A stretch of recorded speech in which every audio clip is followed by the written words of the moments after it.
You never had a father figure? No, so I've never met my father, and I've done all the DNA tests. I've tried to track down relatives with 23andMe and Ancestry and all these things, and that was probably the toughest part of my life and my upbringing was not having that. You ever think about what it's going to be like being a dad? I would love to be a father. For me, I'd love to have a little girl to provide for, protect, and kind of show her what it means to have the right man in her life. One of the things that we see in my group is a lot of guys aren't willing to take the action, right? To sit back and say, all right, here's where my life's at. Here's where I want it to be. Here's some of the actions I need to put in place, and then I have to actually do them. And even when they think they have an idea of what the process looks like to get from point A to B, I think a lot of people are afraid to even take action because, what if the plan doesn't work?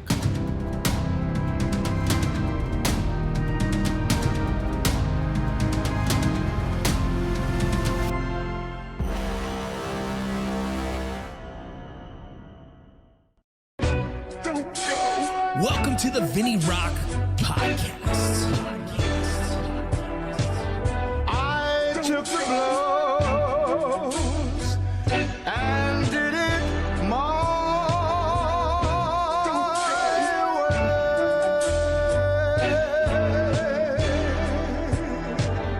way. It's time.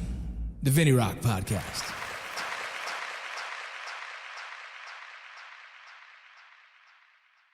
What's up? Welcome to the VinnyRoc Podcast. My next guest, I'm excited to have. I've seen several of my buddies on his podcast, so we're having him first, and we'll get to that next. But Core Medical Group, male testosterone replacement therapy, but also if your wife is looking for something, go get her blood work done. Okay, if you're of the age of 24, I'd say all the way up to 50-something, even 60s, go get your blood work done. Check it out. Core Medical Group is someone that we've used for a very long time in this family.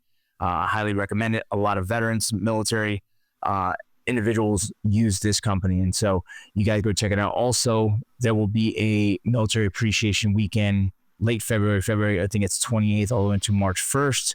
A lot of cool guests will be there speaking positive about the veteran community. They raise money to help veterans and first responders pay for testosterone replacement therapy. So check them out. Another one is grimblades.com, where upside down I almost cut myself. There you go. These really cool looking blades. I don't know if it's gonna show it or not. There it is. I carry one on me when I'm in the field. I love them. You guys should check them out. You can find them on Instagram as Straight Razors or at Straight Razors, and check out their new knives. Really cool stuff. And then MGS Trade School, and what MGS Trade School is essentially it's an online trade school. You can learn the fundamentals of firearms building, hands-on gunsmith training with distance learning format. So if you guys wanted to check that out at MGS Trade School, hit them up. You can use your GI Bill. You can use your Voc Rehab. Highly recommend it. So check them out. Boom. All right. Now that's out the way. Bro, I saw that you had my boy Luplo on, right? Yeah. Joe's a good dude. He was...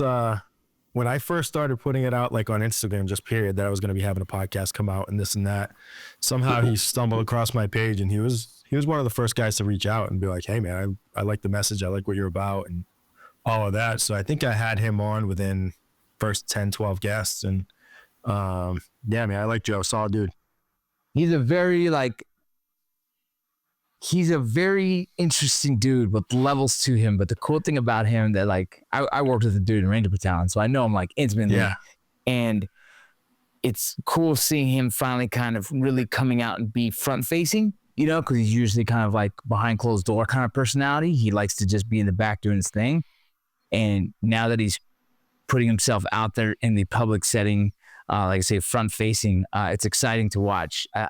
I'm excited when people get to know who he is and how dope he is, right? Yeah, I noticed that recently too. I was like, over the last 4 or 5 months or so, he's really started to put himself out there more, maybe push his brand a little bit more. And because he does my programming for my workouts and stuff like that. And I think he does a great job. I've seen good results from it. So it's I'm happy to see him putting himself out there and pushing all the cool things that he's doing because, the things he's doing are very positive and probably need more of it, right? Yeah, he works with us in the Light the Fuse program as well, and he's a very important piece of the puzzle that I've been looking for. Someone who's going to kind of take over in the fitness side, but also just kind of take charge of it, and that's something important in the space that we do things. But enough about our stuff. I want to talk about your stuff. I was listening to some of the Soft White Underbelly, and I wanted to kind of go over some of your, I guess the origin story, your background as a child, and some of the things that kind of, I guess, facing some adversities as a kid that got you to a space where right now, Be the Standard is your moniker, right? Is your thing that you push, and I'd love to hear more about that as well. Yeah, so like you saw in Soft White Underbelly, my childhood was pretty rough. Grew up in and out of foster care. My biological mom died from AIDS when I was about 10. Never met my biological father. So those things were tough. And growing up with my mother and living with her, I lived with her till I was about 5. And her job, she was basically a prostitute. And so in order to do her work, it's good that she didn't have the presence of mind to kind of do those things in front of me. But, she would just disappear. She'd be gone for 3-4 days at a time. And I would just be there as a 3, 4, and 5-year-old, just, wondering where mom is for several days, And, sometimes we had utilities and the lights were on. Sometimes the lights were off. But yeah, that was kind of life with her at a very young age. And then, essentially the state kind of caught on to, the neglect. And then also she was physically abusive. So the state caught on to all of that and eventually took me away and put me into the foster care system. Let me ask something. I don't want to stop you there because no, go ahead. You glossed over something that was it's fascinating to me and really interesting that I'm reading a book right now on the same subjects. So I'm currently considered to be a substance abuse counselor. I'm an intern, right? And I've been studying a lot and reading a lot about, substance abuse. But one of the books I'm reading talks about kind of the AIDS epidemic and HIV and all of that. And did you just say that your mother passed away when you were 10 from AIDS? Yeah. So I think she got AIDS when I was around 5 or 6 from sharing needles. So she passed away. Yeah, I think I was 10 years old. She lived with it for 4 or 5 years, whatever it was. And yeah, that's eventually how she passed away. And she was starting to kind of, come to terms with herself and at peace with herself. And, and then she passed away. But did you, at the time, did you guys know what it was, or was she just really sick? I know it was because it's early. If it's around the same time, it was very early on when it started to kind of become more public conversation. Yeah. So she passed away, I want to say in 1993, or early 94. And so, yeah, it was still, I think it was more talked about because, Magic Johnson had it by then, I think, or, so it was starting to become a thing. And I didn't really know, obviously, what it was or anything. I just knew that because my aunt adopted me, my mother's sister. And so I knew that, obviously it was very serious. I was told hey, there's no cure for it. Mom's going to die at some point. We don't know how long, hopefully not that long. They tried to say all the right things to make me feel okay and, about it as best I could. But if I'm being honest, I didn't have a true understanding of it. And I was kind of a heartless kid at that point too. I didn't really care. Yeah. I wasn't all that in tune with her as a mother and accepting of her as a mother. She was just, another person. By that point, my aunt had taken over as the role of mom, and that's who mom was to me. So as far as I was concerned, just, an acquaintance was passing away at that point. No, I hear you. I hear that from a lot of guys who had similar situations with their parents. And so I just didn't want to gloss over that because I find that to be, it's a very, I don't want to say special, but that is a very standout in your story, for me, because I've been studying a lot about substance abuse and especially that circumstance is just holy shit. Moving forward from there, you end up going into foster care and continuing on, if you don't mind. Yeah, sure. So my foster mom was incredible. So I went there again at 5.5, and she was incredible. She was she was the first person to kind of show me, you know, this is what love looks like. This is what it means to be cared for. And, you know, she was incredible and so special to me. And she was in my life, my whole life until she passed away about 7 years ago. You know, she was at my high school graduation. She was at my wedding. When I came home from Afghanistan, she was there. So just very, very special person in my life. And again, the first person that ever showed me what it meant to be cared for in the right way. So, you know, you hear the statistics about kids who go to foster care and, you know, 40% of them experience abuse and neglect and, you know, all these horrible situations. And all I can say is mine was about as perfect as it possibly can be. Just with that woman. She had a husband, but him and I weren't very close. Like no issues or anything, but you know, she was the one that I gravitated towards and was just awesome. So You never had a father figure? no. So I've never met my father. I don't know anything about him. I don't know who he is, where he is, if he's alive, if he's dead, if, you know, anything. And I've done all the DNA tests. I've tried to track down relatives with 23andMe and Ancestry and all these things. But yeah, no, never had a father.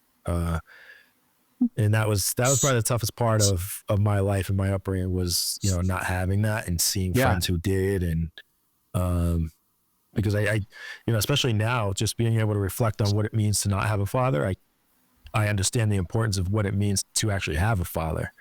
But you know, I was somewhat fortunate. My aunt later adopted me after I was in foster care for about 2.5 years. And then my aunt adopted me. She had a husband. It was her second husband. And he did his best to, you know, try to be an influence on me, be a nice guy and care for me. And he was definitely a great provider. He was a truck driver. She was a truck driver. He had a very rough upbringing himself, so he didn't really know how to be a father and all of that. I think he did his best to try to at least, he would always say to me as a kid, you know, I might not be your father, but I can be your friend. And I always appreciated that at least, but I mean, still wasn't giving him the time of day. You know, I was kind of a punk kid, a punk teenager. I had a lot of anger. And, you know, it was almost as if like, well, if I can't have my real dad, then I don't even want one. So it was tough. But it was definitely tough, especially when I saw like some of my close friends with their dads. You know what I mean? I've said it a million times, like you catch them in these moments where they're experiencing these things, this father-son bond, and you see it. It's pretty cool. And it's, you know, you're jealous, but not in like a very negative way. It's just, oh man, I bet that's cool. Yeah, that's almost envious, right? Yeah. When I was I think it was like second season of Mayans, I hurt my back. I'm not sure if you're familiar with the TV show Mayans. I was one of the actors on that show, and so like, I'm not very well versed in the fucking Hollywood thing and what's right and what's wrong to do, but I hurt my back pretty bad that I called my father who lived in the city. I said, "Hey, Pop, come to work with me and just like help me out because I got to carry my bag and I got to walk and you know, I just need some support." And he showed up, right? And so me and my dad are walking the set and I'm all crooked because I threw my back out. And people are asking like, "Who's this?" I'm like, "Oh, this is my father." They're like, "Why is he here?" It's like, "Well, he's helping me because I can't carry my bag and stuff, you know?" And like, "Oh, cool." And I saw all the guys on the show were kind of like watching and there was people coming up to me like, "Bro, is that your real dad?" And I'm like, "Yeah, that's my dad, bro." You know, and they're like, "Crazy. He came here to help you?" I'm like, "Yeah." And I started to notice how like, I don't want to use the word envious, but they genuinely were like, "Holy shit, I've never had a relationship with my father like that." Where my dad, you know, where your dad would show up and help. And me completely oblivious. Like I've had my dad in my life my whole fucking life and I'm very fortunate for it, but I never really let that sink in because it's just so common for me. Like it's normal. I don't know not having a dad. So I couldn't even appreciate it until I saw all these grown men thinking like, fuck, I wish I had a dad that was like around. And it fucked me up, bro. I went home calling my wife. I was like, man, I feel bad. I felt bad that I shouldn't have brought my dad because I felt bad at how you know? And it's just like, and it's funny, man. Like if I was an actor on the show with you, I would have been like, God damn, that's cool. Like, I mean, well into whatever age you were, you know, here's your dad stepping up and just being there. You know, that bond is special. And when I see it in other people, I'm envious, but I'm very happy for them, because that's got to be so fucking cool just to experience it. Right. So yeah, it's an envious thing, but it's also, I'm happy for people if they do have that. Do you have kids? No.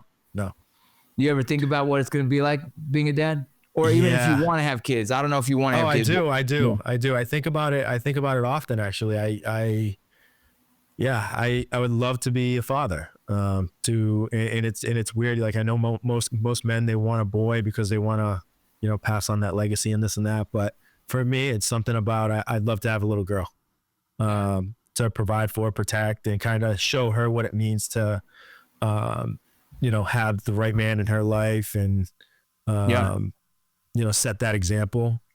Since I didn't have it myself, it's cool, man. That's what I'm really hoping for. Oh yeah, man. And I hope you're blessed with it someday. And then there's going to be a day where you go, these kids, man. Yeah, I'm sure. But, you know, when I was younger, I had a baby at a young age. I was 20 years old, my first kid. And I wanted a boy, bro. You know, I'm a 20-year-old kid, baseball player. Like, of course I want a boy. I want to raise another baseball player like me. And it was a girl. And, you know, that was a little like, damn, what the hell am I going to do with a girl? And, you know, it wasn't until I actually got to hold her, man, it really changed a lot in me. Like, damn, I want to give this girl everything, you know? And I really believe that, you know, it's kind of like the Lord works in mysterious ways. I think I needed that humbling of having a daughter and having to be a better man for her and trying to be a good role model as a man and what that looks like. And so I think it was a blessing for me to have a daughter first. I think it kind of set me in my ways to say, hey, it's time to man up and be a good man for this little girl.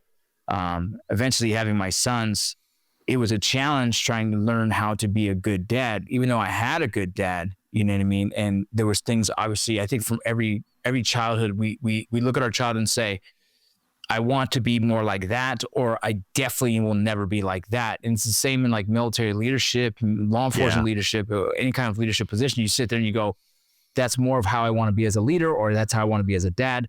And I was able to kind of try and create this version of a dad that I thought was best. But even in that, I made a shit ton of mistakes. And I think now that I'm fucking 43 and I have 2 little ones, I'm trying to make the best version of that as I've evolved throughout the years of trying to be a better dad. So, yeah, man, I'm honored to be a father, but, you know, even me having a good mom and dad in my life, I still made mistakes in raising kids. You know, obviously they weren't as detrimental as some situations where, you know, I was able to provide for my kids. They always had a roof over their head. They always had food in their mouths, you know, they always went to decent schools. And so kind of I guess they were very, you know, privileged in the sense, you know, they didn't have to go through some of the hardships that you and some of my other guests like Seth had to do. And I guess that's a win on my book, and on the end that I didn't have to put them through that. But fucking raising kids is a challenge. And you know what? You had a guest on your show that called me before he had a kid, because he did the same. He didn't have a father, and Nick Giamazzo, right? And he called me and goes, how do I become a dad, right? Like, he's never had one. So he's like, how, dude? You know? Yeah. And I'm like, bro, naturally. We know exactly what to do. We're just like, protect, you know, love, you know, and don't do the things that you don't want done to you. Like, just, and so it's a very interesting path. And I hope you get blessed with that someday, man, because it's its own journey, dude. It's its own journey. And I'm going to tell you, I'm going to give you a heads up now. There's a point when you raise your kids to be so fucking independent that they stop depending on you. And that's a heartbreaker, dog. I bet. Yeah. Yeah, man. No, I appreciate you saying that, man. I'm still hopeful for that. And it's cool that Nick called you. Nick's such a good dude. And, you know, all I see is what I see on Instagram, and him and I talk once in a while, but, he seems to be loving, you know, being a father. So that's cool. Yeah, man. I think, again, naturally we figured it out, especially, you know, us who are kind of in a better place than our parents. You know, we figured out a way to do it the right way, or the way that we think is best. So, but man, going through that as a child, obviously not easy. You know, I got to hear in some of your videos that you're the first one in your family to receive a degree. And that's huge, bro. It's a big deal. Tell me about that journey, man.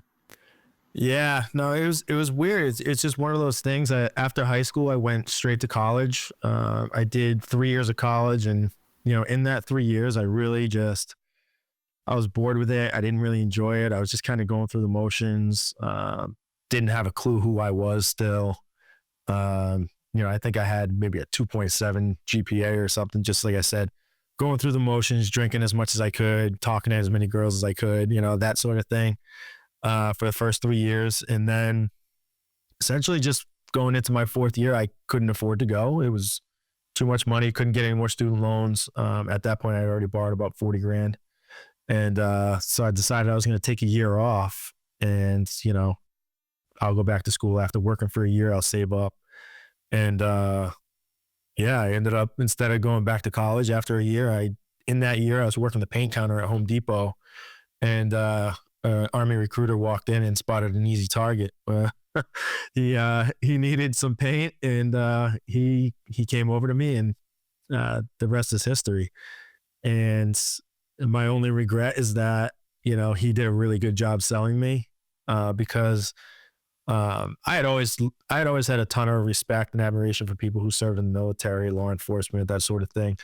I just never really considered it for myself. I'd never seriously considered it as something that was in my cards, in the cards for me. And but yeah, he ended up recruiting me. And again, my only regret is that he really did a good job selling me, because I ended up in the Guard as an infantry guy, when in reality, I feel like I'm built for doing much harder things. And I wish I had known more about the recruiting process, about my options and things like that. Cause I would have done something like, you know, maybe Rangers, SEALs, Green Beret, something, because I just think, again, I think I'm built for more of a struggle than just infantry school. Right. But, you know, you live with the choices you make, and I don't have any regrets. I had a great time in my unit. You know, people like to say things about the Guard, but man, I'll say this, my leadership was solid. We had a solid group of guys that were good at their work, and ended up deploying to Afghanistan in 2010, 2011 as part of a provincial reconstruction team. And basically what that was is that provincial reconstruction team is a team made up of like civil affairs experts, agriculture experts, educational experts, like you name it. Basically, this team's job is to go into different villages within a particular province and assess their needs. And our job as infantry guys was essentially security. So we would go in, clear the village, make sure it was secure, bring them in. We had a PSD element as well. For the small team. And then we pull security, set up perimeters and things like that all around the village, and then collapse and secure their exfil and get them out of there. So that was basically our job. It wasn't, you know, this kinetic mission, go kick down doors or take this house or anything like that. Right. But, you know, we did enough cool things and saw enough things that it ended up being a good deployment on all fronts. Right. Our commander and senior enlisted for that deployment of the PRT were SEALs. And so we had a 05 SEAL and a E8 SEAL that were in charge of our team. And so on our FOB, we had members from SEAL Team 8. They came out with us, and we did a lot of cool things that previous PRTs didn't get to do. Like we did, you know, 3-4 night overnights, staying out in these provinces, sleeping with the people, staying in the villages. So we did a lot of really cool stuff that typically you wouldn't get exposed to as a conventional National Guard unit. So That's good. Yeah, had a good deployment, and saw enough to, you know, say I did it. Yeah, that was cool. What's next? yeah, exactly. It's like, all right, so now that I've been shot at, we're good. I think we're good. I've experienced it. All right, now that I've seen people killed, I've seen it. I've done it. You know, I've done the job. So here we go. So you ended up doing, was it 7 years I saw? How many years did you do? Yeah. So my contract was for 6 years. Yeah. And basically at the end of my contract, I had 2 shoulder surgeries. So I had to do a medical extension. So I extended for a year on a medical until my shoulder healed up. But there was a condition in there that if I healed up within that year, that I could get out whenever I was cleared by medical. And so I did about 6 years, 10 months or something like that. Cool. Well, and then you get out, and what was the plan from getting out? Oh man, so there wasn't much of a plan. It was my initial plan was I was going to go be a police officer. That's kind of what I thought I would do since the time I was a kid. I wanted to be a police officer. But my city had what's called a residency requirement, where you have to be a resident of the city for a year prior to taking the law enforcement exam. And so I only had 9 months of established residency instead of 12. And so I had to withdraw from the process. And basically within the time of that selection process and the next police test, I got into the software industry, and I was hired by Oracle, which they used to be headquartered out of California, Redwood Shores. But I worked there for about 6.5 years. And, once I got into the software space and saw that, you know what, I'm not getting shot at. I don't have the stress of like what a police officer is going to have to do. And, I'm making well into the 6 figures. Like, I think I'm just going to go this route. So I never ended up taking the police exam again. Even though, I had kind of thought to myself that that's what I wanted to do. But it was also a time where, the political climate of being a police officer started to really go south, and I just didn't want any part of it. I saw it big time in my own city and seeing like the protests and all the BS. And I was like, I'm going to stay clear of this. I don't want to do that work. Yeah, absolutely, man. And it's interesting. The IT world, it blew up from that point to where it is now. I mean, it's a big industry. It's an industry I don't know shit about, but I know that a lot of my buddies who jumped into that space have financially put themselves in good positions.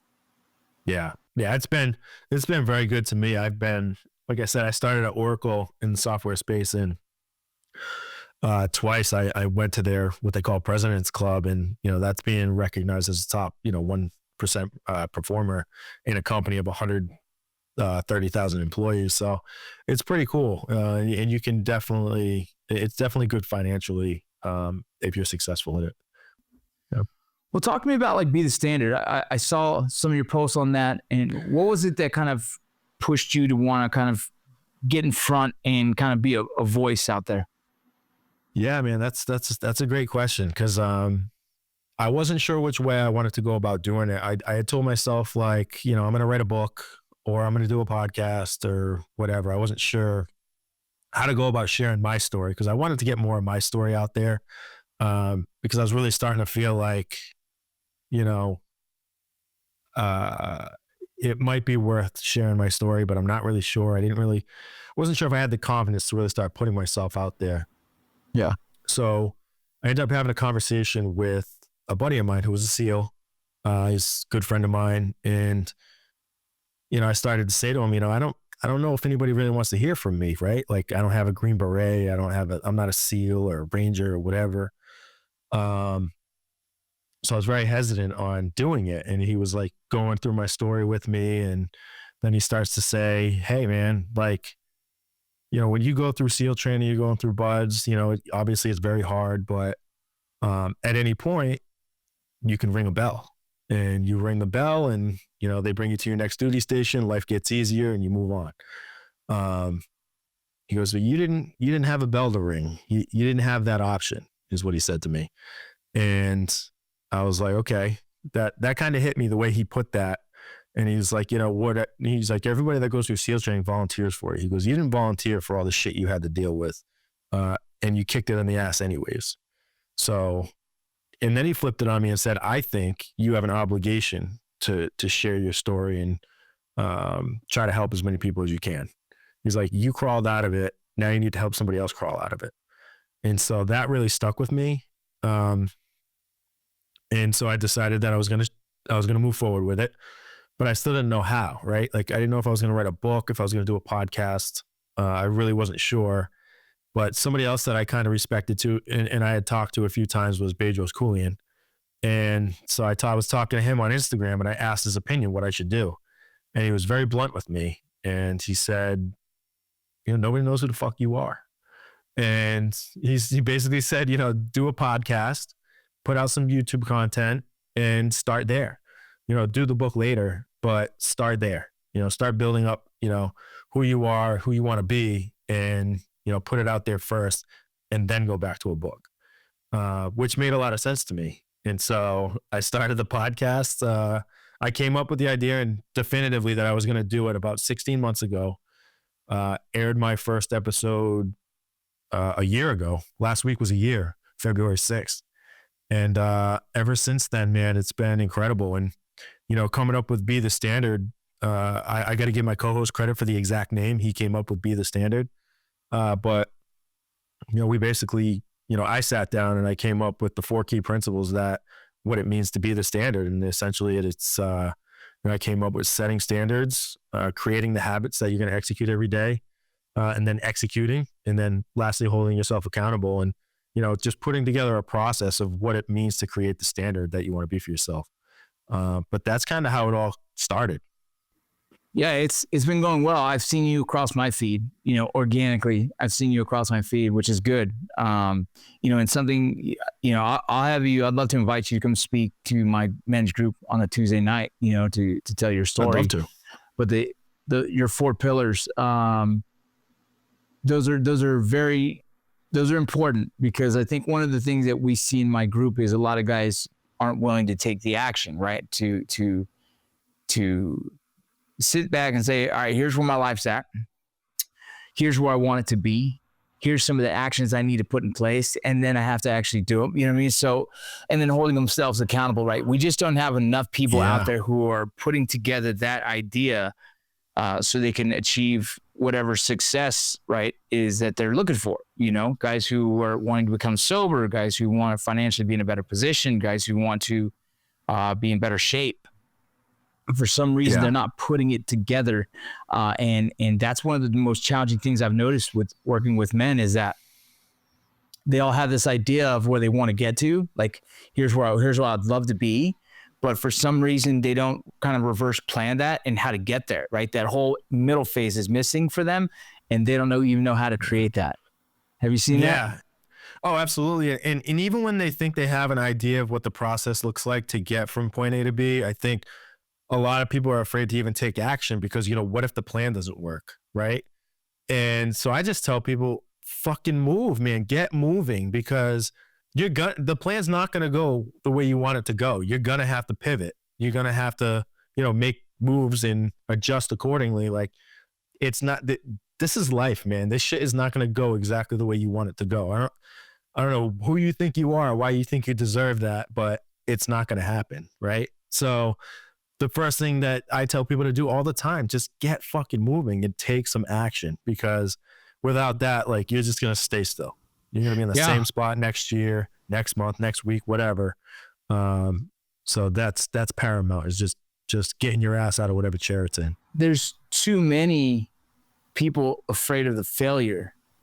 I think it's because they were raised without a lot of failure, or the failure that they experienced in life hurt them so much they're afraid to feel it again. And I am very blessed to not fear failure. I think I'm like really used to it. So I'm like, I'll fucking try it. I don't give a shit. But I had to realize, like, that's a very special thing that I have to acknowledge, because a lot of people are fear that failure, fear of the embarrassment of that. And I'm very lucky to not have that. But I try to get people past that. Like, even my own kids, bro. Like I said, I had my first one at 20, right? My oldest daughter's 20, 21, 20 turning 22, and trying to get some of my older kids to, like, who gives a fuck? Just try it is like one of the hardest things to let it sink in and get them to actually take action on life. Yeah, man. And I think another reason people don't, take the action right away is they're like, well, what if, like you said, what if I fail? And even more importantly, what if I fail and people know about it? And like, for me, putting myself out here and getting out online, and now I do a lot of engagement speaking and things of that nature. And it's like, fuck, like, what if people see me and I fail and, all of that. But what I tell people is, when you finally get to that point where you don't give a flying fuck what anybody thinks about you, that's a powerful position to be in. Because if you can move forward with that attitude, and I don't mean like in a disrespectful way, like, oh, screw you, I don't care what you think. I mean, like, you're willing to chase your dreams and your goals with the intent that, like, if I fail, I fail, but at least I can say I did it. At least I can say I tried. Like, those are the people that, you know, deserve respect. And again, that's a powerful position to be in when you can get to that point where you're like, I'm taking action. I don't care what anybody thinks. If I fail, I'll pivot and I'll try something else, you know? Yeah, man. I've been doing a lot of writing on this same thing, you know, and I really believe that we put up our own walls. We're the ones who put up all the, you know, all we're the ones who slow ourselves down because of this deep rooted, whether it be trauma or belief that we are not good enough, we don't deserve it, or that it's not us, right? It's the imposter syndrome / multiple other things. We have this, it's the internal dialogue. I talked about it the other night in my group, is that, you know, I know when I'm in a good place, when my internal dialogue is complimenting myself, when I'm saying, good job, you're doing good, keep going. And then when I'm in this negative place, it's this thing of telling me, like, there's no way you should be doing this. It's impossible. You can't do that. And those words that are internal usually stem from someone in my past saying, you're not smart enough. You're not good enough. You can't fucking do it. You suck. And all this negative shit from my past that I've allowed into my subconscious, and I started to fucking believe it, is where I started to slow down my progress. And I had to be like, fuck all that. You know what I mean? Like, every day is a new day. I'm a different person than what I was when I was younger. I'm gaining ground on life. I'm pushing forward. And I had to really put myself in check and be like, man, if I continue to try and prove others wrong, then every win I get, all those wins, they're worthless, because I didn't do it for me. I did it for someone else. And so I'm trying to get to a place where, like, love me and know that I'm good enough and I could accomplish these things that I've put in front of me and saying that's impossible. Bullshit, man. And I got to stop doing that. Do you know what I'm talking about? Oh, dude, 100%. And I talked about that on Soft Wet Underbelly too, is, you know, when you grow up a certain way and, you know, you're in and out of foster care, your mom doesn't seem to want you. You've never met your father and you don't really know why. And, you know, maybe he didn't want you either. And, you know, you have it in your head that, like, nobody wants you. Nobody gives a shit, which means, you know, that subconscious, you know, that carries into your adulthood where, you know, then you start to try new things and you're like, no, I can't do that because I'm worthless. Nobody wants to hear from me, you know? And, you know, that's why I say a lot of times your, you know, excuses and, you know, your limiting beliefs are all pre-programmed, and it's on you you got to kind of like break through that and reprogram yourself to believe that you're worthy of good things and that, you know, you're capable of doing way more than you are. And, you know, so many people get caught up in that, you know, the self-limiting mindset and, you know, victim mindset and mentality where, like, you know, I just need to stay in place, and that's a form of self-protection, right? Yeah, that's exactly what it is. You know, there's comfort and safety in not risking things.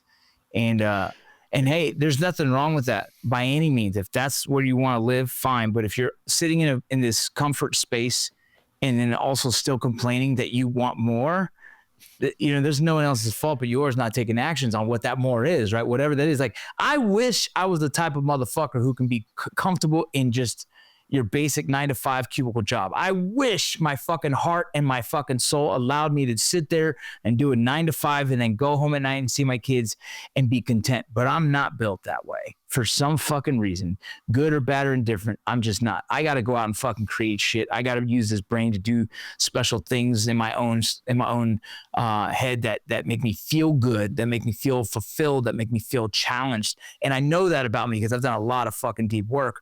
But I wish to God I can just sit there and do a 9-to-5 and not complain about fucking the world around me.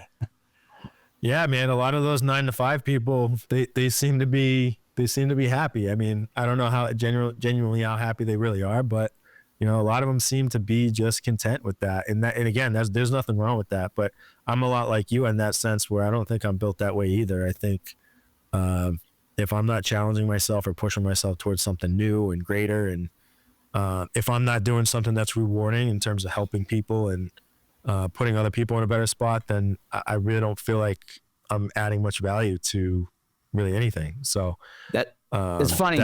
That's where I need to be. Yeah, and I want to reassure you on something. So I talked to a counselor about this because this is something that I question, like, what the hell do I need to do so that I can find like some comfort in just doing less, right? Because I do a lot. I fill my plate with a ton. I mean, 2 different colleges in 2 years, 2 different degrees, fucking school. Like I just pile it all on, and that's where I feel the best, right? And I asked him, I said, I don't know if this is healthy. And he goes, well, what's it hurting? And I'm like, nothing really. And he goes, is it affecting your relationship with your spouse? No. Is it affecting the time you spend with your kids? No. Is it making it harder to do your day job? No. Is it negatively affecting you personally? No. And he goes, then what's the fucking problem? And I'm like, God damn it, you're right? That made me feel good because, as long as it's not destroying my marriage, affecting my kids, my time with my kids, or affecting, how I make money daily, right? Then it's not necessarily an addiction, right? Then it's not necessarily an obsession. It's just how I'm built. And as long as I'm not destroying anything around me while trying to pursue something else, well, then it's still a healthy process for me. And as long as my wife has a good understanding of this is just the way my brain works and I just need to be active on doing things, then we're good to go. And so that gave me comfort last night. I want to make sure I told that to you just in case you ever question why the hell you're built like that.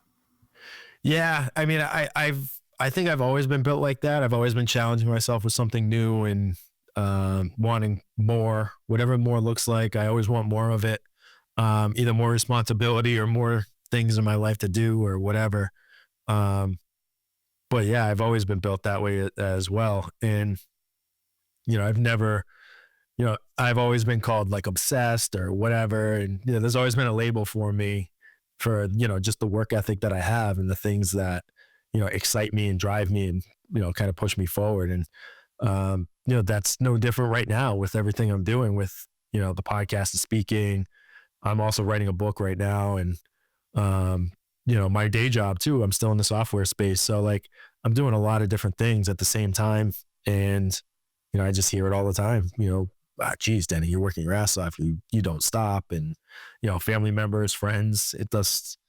And that's Same. Okay. Like that's okay. Like I don't need everybody to understand me. Just understand that it's what I want to be doing right now. It's important to me and, trust that I'll do good things with it. Yeah, dude. So I'm not sure if you've ever read, there's a book called Driven. I'm going to put it here on the screen.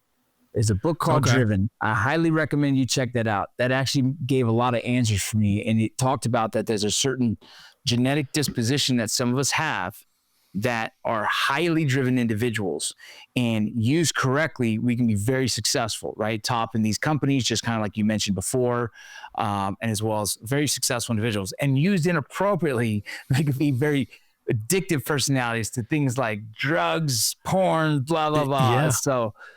So knowing how to harness this drive in a way that, is healthy is probably one of the biggest challenges that I guess I had as a youngster that now I know and now I'm happy with. So maybe for you who are listening, if you have a similar personality to us, maybe that book will help kind of put things in perspective. But for you as well, Denny, just want to make sure if you had a chance to read that, you'll like it. Yeah, man, I'll put it on the list for sure. I got so many books that like people are like, yeah, I still haven't even read. Seth's one of my best friends. I haven't read his book yet. So many Not books that as I well, haven't heard his story 100 times, right? I know it, but I'm sure there's plenty in that book that, I got to read it. Bro, I get sent so many books, dude, and I'm trying to knock them all out. And Seth's came in the mail, and I'm looking for it. I have books to the left and right of me, and I don't even know where my son put it because my hey, go put it in my office.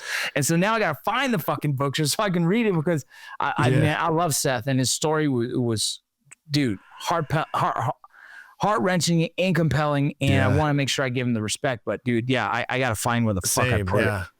Well, he had me sent. I was joking with him just last week, and because he's like, he put something on Instagram about like, hey, if you want a signed copy of my book, let me know, whatever. And he sent me a copy of his book, but it's unsigned. So I texted him. I'm like, dude, send me a copy of your book signed, and I'll send you back this unsigned piece of shit. Like, That's good. Just giving him a hard time, you know. But Bro, so besides the book that you're working on, and if you need help with anything on that book, let me know. Okay. I'd love to, if there's any questions on how to kind of whatever, just ask, please. But thank you. what's the future look like for you, man? Like what is the, I know there's probably never an end goal, but what are some things you'd like to see for your life? Yeah. So I'm sure, are you familiar with Nick Lavery? No. Oh, okay. He's a active duty Green Beret. He lost his right leg. Went Yes. back into. Okay, What's so you do know what's his nickname? His nickname is his Nick's the Machine.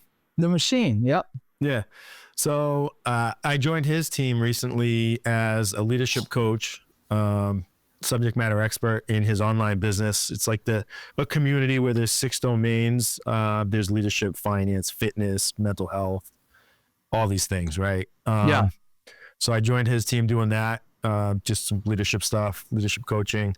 I joined the other component of his business, which is Precision Components, as an engagement speaker. So I'll be doing more of that. I actually got a speaking gig coming up on March 1st for Team USA flag football, because I guess flag football is going to be a new Olympic sport in the next Olympics. So Yeah, my kids love it. oh yeah, that's Yeah. awesome. So I'm going to speak to the flag football team, Team USA, their leadership team. That's So, good, dude. Yeah, so I'm getting into speaking more. I'm getting into the coaching stuff, which is funny because I never had any interest in doing any type of coaching online or any of that shit. It was like, in my mind, it was just oversaturated and didn't want to be a part of it. But leadership stuff is something where I thrive, and it's a skill set that I'm good at. And, you know, Nick's such a good dude that when he asked me to come on board, I was like, absolutely. So That's but cool. Yeah, Nick's a good dude, doing more stuff with him. You know, so I got that. I got the book coming out, and then, you know, we'll see where life takes me, man. The podcast is still going. So, yeah. Well, tell the audience where we can find you, man, where they can kind of check out any of your links in your social media. Yeah, I appreciate that. So you can find me on Instagram at Denny Giamazzo and Be the Standard Podcast, as well as LinkedIn, Denny Giamazzo, Be the Standard Podcast, and X, Denny Giamazzo. And yeah, that's kind of my socials where you can find me. I have a website, www.bethestandardpodcast.com. There's apparel, stuff like that on there. Check out my latest episodes, that sort of thing. And yeah, that's where you can find me. Cool, bro.